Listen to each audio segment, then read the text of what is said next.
जय बोलो देवादिदेव 1008 श्री भगवान महावीर स्वामी की जय जय जय। अहिंसा परमो धर्म की जय जय जय। परम पूज्य आचार्य गुरुवर श्री विद्यासागर जी महाराज की जय जय जय। बोले परम पूज्य श्री प्रमाण सागर जी महाराज की नमोस्तु गुरुवर।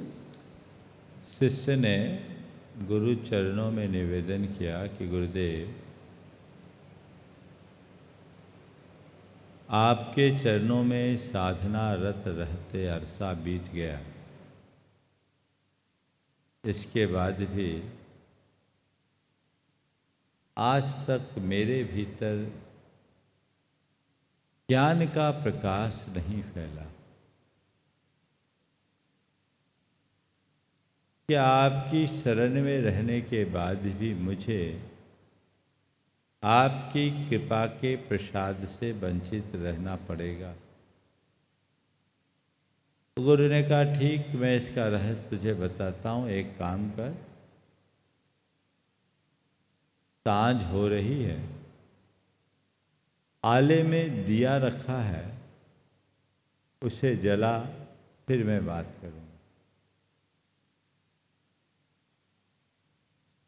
शिष्य दिया जलाने के लिए गया, पूरी दिया सलाई खाली हो गई, दिया जल नहीं पाया। गुरु ने अपने आसन पर बैठे बैठे पूछा, क्या बात है, विलंब क्यों हो रहा? शिष्य ने कहा, गुरुदेव, दिया नहीं जल पा रहा। गुरु ने पूछा, विलंब क्यों हो रहा है? शिष्य ने कहा, गुरुदेव, दिया नहीं जल पा रहा। गुरु ने पूछा, आखिर देख तो सही, दिया जल क्यों नहीं रहा? उसने दिए में झांका और कहा, गुरुदेव, ये तो दिया कभी जल भी नहीं पाएगा। ये क्यों? ये दिया कभी जल भी नहीं पाएगा क्योंकि इसमें तेल की जगह पानी भरा है। गुरु ने उसे समझाते हुए कहा, बस मैं भी तो तुझे यही कहना चाहता हूं, तेल की जगह पानी भरा दिया जल नहीं सकता। जैसे ये दिया नहीं जल पा रहा है, वैसे हिये का दिया भी तभी जलेगा जब उसमें सद्भावों का तेल भरेगा। अभी तो तेरे अंदर कसायों का पानी भरा है, उस दिए को ठीक कर, उसमें सद्भाव का तेल भर। हम सबके जीवन में भी अक्सर ऐसा होता है। दशलक्षण के 10 दिन की आराधना के बाद सबको ऐसा लगता है जैसे बहुत भरपेट हमने जीम लिया है। एक थोड़ा सा गैप होता है। अक्सर मैं 1 सप्ताह की छुट्टी देता हूँ दशलक्षण के बाद, क्योंकि भरे पेट के बाद रसगुल्ला भी अच्छा नहीं लगता। भर पेट भोजन किया आप लोगों ने। आज तो महाराज ले आए मुझे, मेरी आने की इच्छा नहीं थी, लेकिन 10 दिन हमने बहुत कुछ किया, ऐसा लगता है सब कुछ कर लिया। बहुत अच्छा है। आज समीक्षा करके देखने की जरूरत है कि इन 10 दिनों में हमने आखिर क्या पाया, क्या खोया। हम लोगों के जीवन की एक सबसे बड़ी विडंबना है कि हम लोग प्रायः एक प्रकार की आत्ममुग्धता में जीते हैं। हम कुछ धार्मिक क्रियाकलाप संपन्न कर लेते हैं और अपने आप को उसमें ही कृतार्थ महसूस करने लगते हैं। निश्चित धार्मिक क्रियाकलापों को करने वाला कृतार्थ होता है, लेकिन तभी जब क्रियाकलाप के प्रयोजन को आत्मसात करता है। भाई, दिया जलेगा तभी प्रकाश होगा। कई बार दिया सलाई दिए में लगाते हैं तो ऐसा लगता है दिया जल उठा, लेकिन दिया सलाई के हटते ही वो बुझ जाता है। अरे बुझेगा क्या, वो जलाई कहाँ था। कई बार ऐसा भी होता है, एक दिए को दूसरे दिए से लगाओ तो वो ज्योतिर्मान दिखता है, जल उठा है, ऐसा प्रतिभाषित होता है। लेकिन जैसे उस दीपक से उसका संपर्क हटता है, दिया बुझा दिखाई पड़ता है। संत कहते हैं वो दिया जला ही कहाँ था, उसके साथ जो प्रकाश था वो आरोपित था, उसका अपना कहाँ था, उधार का प्रकाश था। और संत कहते हैं उधार में उद्धार नहीं है, अपना प्रकाश होना चाहिए।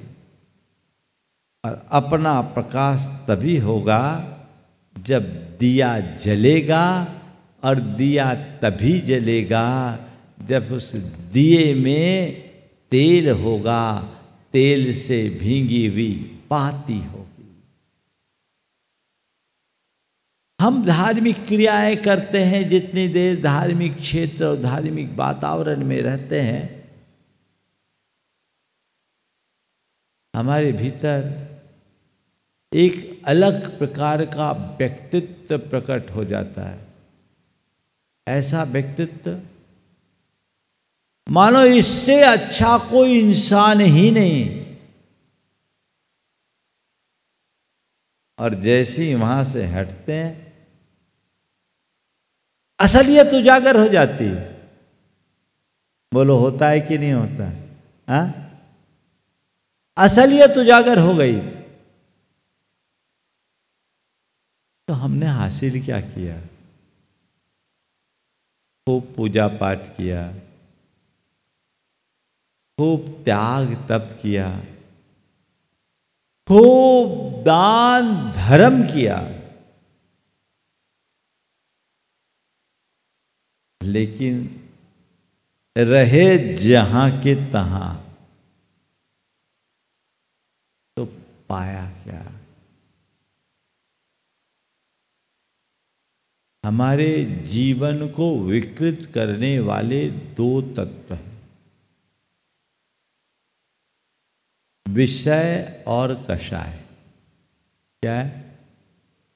विषय और कषाय। इनके प्रभाव में सारा संसार उलझा है। और ये विषय कषाय ही हमारी चेतना को मलिन बनाते हैं, हमारी आत्मा को विकृत करते हैं। इन्हीं विषय कषायों के कारण हमारा सब कुछ स्वाहा होता है ना। अब हमें ये देखना है कि हम कहाँ हैं जब तक हमारे हिये के दिए में विषय और कषायों का पानी बना रहेगा,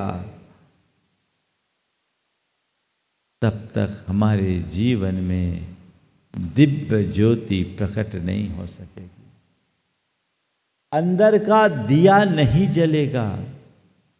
तुम चाहे कितने भी दीप की लौ से अपनी लौ को क्यों न लगाए रखो, चाहे कितना भी धर्म क्यों न कर लो, चाहे कितनी भी धार्मिक क्रियाएं क्यों न कर लो, तुम्हारे अंदर के ये विषय कषाय का विकार सब स्वाहा कर देगा। जैसे कोई राख में घी डाले तो क्या होगा? कोई अर्थ होगा क्या? इसलिए भगवान महावीर कहते हैं, धम्मो शुद्धस्स चेट्ठई। धर्म हृदय की पवित्रता में स्थान पाता है। अंदर पवित्रता होनी चाहिए। अंतरंग से विषय और कषाय दूर हो तो हमने धर्म किया ऐसा समझना चाहिए। जब तक विषय कषाय भरे हैं, बढ़ रहे हैं, तो फिर कोई मजा नहीं। विषय कषायम विनिग्रह काउन ज्ञान धानम में जो विषय कषायों को नियंत्रित करके ज्ञान और ध्यान में लीन होता है, सच्चे अर्थों में वही धर्मात्मा होता है। हमारा मूलभूत लक्ष्य इसी विषय कषाय से बचने का होना चाहिए। कैसे बचे? 5 इंद्रियों के विषयों से और क्रोधादिक कषायों से बचने के 2 साधन हैं, वैराग्य और ज्ञान। इसे पलट लूं तो कहूं ज्ञान और वैराग्य। कषायों का शमन ज्ञान से और विषयों से मुक्ति वैराग्य से। अंतर ज्ञान होने से हम अपने कषाय और कषाय प्रेरित दुर्भावों से मुक्ति पा सकते हैं। सबसे पहली आवश्यकता अपने आप को जानने की है, आत्मज्ञान को उद्घाटित करने की। मैं कौन हूं और मेरा क्या है? जब तक यह परिज्ञान नहीं होता तब तक हमारी चेतना का उत्थान नहीं होता। हम लोग प्रायः बाहर की बातों में उलझकर मूल को ही भूल जाते हैं।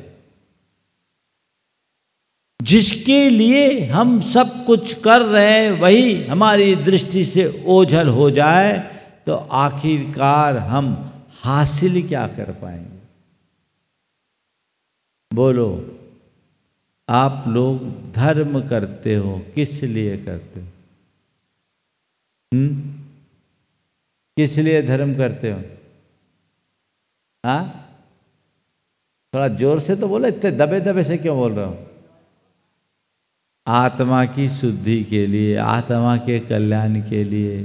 तो ये बताओ, आत्मा की शुद्धि या आत्मा का कल्याण परिणामों की निर्मलता में है या विषय कषायों के पोषण में? हम लोग क्या करते? उन्हीं में उलझ के रह जाते हैं और ये हमारे लिए बहुत नुकसानदेह बन जाता है। और विडंबना ये, एक पापी जीव जिसे ज्ञान नहीं, वो पाप करता, अपने आप को पापी मानता है। लेकिन ऐसे लोग जो दिखते धर्मी हैं, धर्म की क्रियाएं करते हैं और अंदर ये विषय कषाय से उत्प्रेरित पाप पलता रहता है, उस पर उनका ध्यान नहीं रहता। वे एक प्रकार की आत्ममुग्धता में जीते हैं। वे अपने इस अज्ञान को ही अपने जीवन का वरदान मान लेते हैं, उसमें उलझ के रह जाते। उनका उद्धार कभी हो ही नहीं सकता, उस उद्धार की फिर कोई संभावना ही नहीं बचती।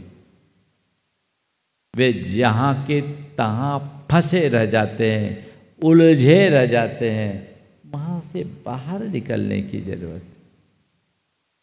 हम धर्मी हैं तो हमें पाप से मुक्त होना चाहिए।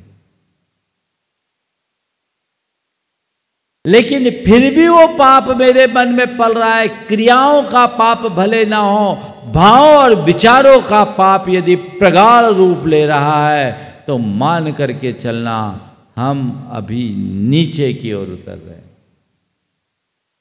और ऐसा प्राय हो जाता है। वही विषय, वही कसाय भाव की पुष्टि की तत्परता। आचार्य कहते भैया इससे बस, एक आदमी बीमार हो और दवाई ना खाए, बीमारी बढ़े, कदाचित मर भी जाए तो बिना इलाज के मरा। लेकिन एक आदमी ऐसा है जो दवाई खाते रहे और उसकी बीमारी बढ़ते रहे, बोलो उसको क्या कहेंगे? दवाई भी खा रहे, बीमारी भी बढ़ रही। क्यों? क्योंकि दवाई के साथ साथ अपथ्य का सेवन भी कर रहे हैं, जिससे बीमारी बढ़ती है। उससे यदि हम दूर नहीं होंगे तो कभी स्वस्थ नहीं हो सकेंगे। जो हमारी चेतना को पतित करते, जिससे हमारी चेतना विकृत होती है, उनसे यदि हम दूर नहीं होंगे कभी स्वस्थ नहीं हो सकेंगे, कभी सुखी नहीं हो सकेंगे। तो अपने आप को सुखी बनाना है तो अपनी चेतना को सही दिशा में नियोजित करने की जरूरत है। विषय से, कसाय से बचो तो विषय के लिए वैराग्य है और कसायों के लिए ज्ञान है। ज्ञान आत्मा को सावधान करता है। पर कौन सा ज्ञान? अंदर का ज्ञान, अपने आत्मा के हित अहित का ज्ञान, आत्मा के कर्तव्य अकर्तव्य का ज्ञान, हेय और उपादेय का ज्ञान, कल्याण अकल्याण का ज्ञान, करनी अकरनी का ज्ञान, अच्छे बुरे का ज्ञान। जिसके अंदर जग गया समझ लो वो तर गया। इसलिए कहते हैं सम्यक दृष्टेर भवति नित्यम ज्ञान वैराग्य शक्ति। सम्यक दृष्टि के लिए ज्ञान और वैराग्य की ये दो प्रगाढ़ शक्ति होती है। वैराग्य ढाल का काम करती है और ज्ञान तलवार का काम करती है। युद्ध लड़ना हो ना तो क्या करना होता? सामने वाले पर प्रहार के साथ अपना बचाव, दोनों चीजें जरूरत। ज्ञान के बल पर हम अपने विकारों पर प्रहार करते हैं और वैराग्य के बल पर अपने आप को विकारों से बचाते हैं। कसायों का समन ज्ञान से होता है। अंतर ज्ञान हमें सावधान करता है। लोक में भी आप देखते हैं सबका अपना अपना अनुभव भी होगा। आप कई जगह कसाय का निमित्त आता भी है तो आप नियंत्रित रहते हो। क्यों रहते हो? आपको उस समय इसका ज्ञान रहता है ये जगह इसके लायक नहीं है, इस समय मेरे द्वारा ये काम करना मेरे योग्य नहीं है, ये मेरी छवि के विरुद्ध है, ये मेरी प्रतिष्ठा के विरुद्ध है। ये बातें जानते हैं, दूर हट जाते, फिर उसका ध्यान नहीं जाता। ऐसे ही जिस पल आत्मा का ज्ञान हो जाए तो फिर उधर ध्यान जाएगा ही।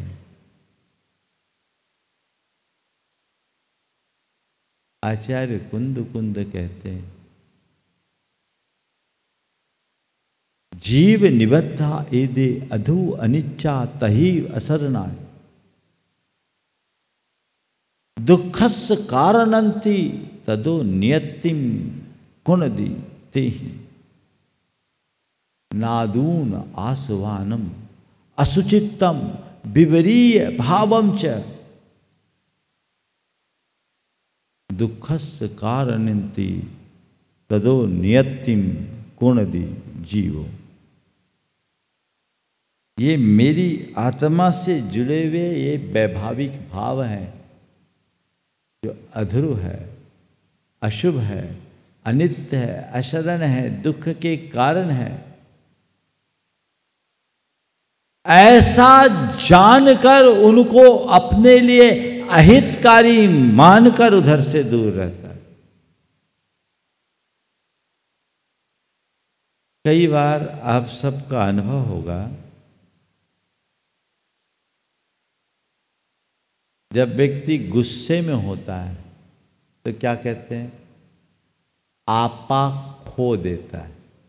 क्या बोलते हैं? आपा खो देना। ये आपा खो देने का मतलब क्या? अपने आप को भूल जाना, होश हवास खो देना, स्वरूप को भूल जाना। आपा खो बैठे, स्वरूप को भूल गए, होश खो बैठे, है ना? तो आपा खो दिए।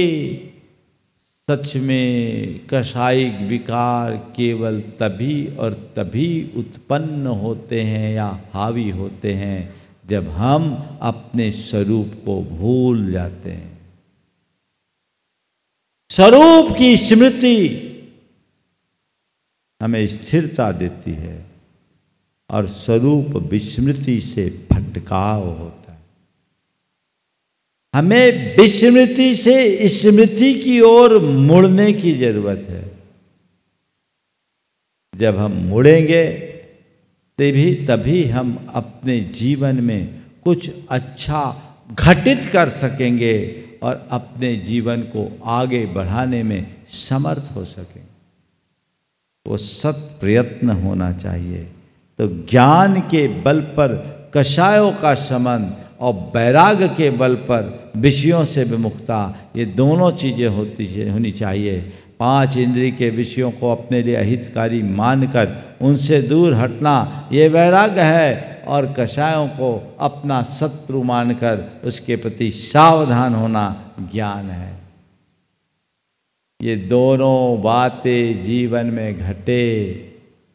और एक बात सदैव ध्यान रखे, मेरे धर्म का मूलभूत प्रयोजन परिणामों की शुद्धि है, क्योंकि मन की मलिनता धर्म की तेजस्विता को नष्ट कर डालती है। राग देश निर्वृत्तै चरणम प्रतिपद्यते साधु। राग देश की निर्वृत्ति के लिए ही हम धर्म का आचरण करते हैं। 10 लक्षण के बाद क्षमावानी भी सबने मना ली, पर अंदर देखो, अंदर क्षमा आई कि नहीं आई?